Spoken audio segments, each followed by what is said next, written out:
Welcome back to the Everyday Faith Podcast from Eastside with today's faith-rooted principle. Hey, Pastor Finley Cutshaw here today with the Rooted Principle, and today's principle is this: as long as you are rooted in God's Word, there's always reason to be joyful. The devotional book we're using says in Philippians 2:26 and 27, "For he longed after you all, and was full of heaviness, because that ye had heard that he had been sick. For indeed he was sick, nigh unto death, but God had mercy on him, and not on him only, but on me also, lest I should have sorrow upon sorrow." As Paul penned the epistle of Philippians, the church at Philippi was concerned about a man from their church named Epaphroditus, who had been very sick.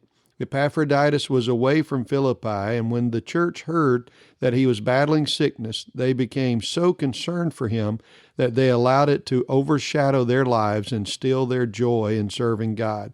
Of course, we should pray for a sick or hurting fellow believer, but this church let it hinder their work. And I'm reminded that Paul wrote this epistle from prison. And 18 times he used the word joy or rejoice or some equivalent, constantly letting them know that they could have joy even in the midst of dire circumstances. We have to remember as believers, for the believer, the best is always yet to come. One of my favorite verses in this matter of joy is the latter half of Psalm 30, verse 5. It says this: "Weeping may endure for a night, but joy cometh in the morning." And that's a wonderful truth.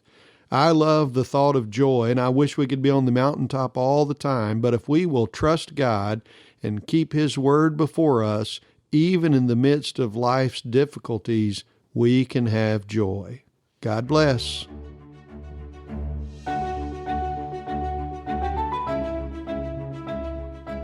Thanks for joining us for today's Rooted Principle right here on the Everyday Faith Podcast.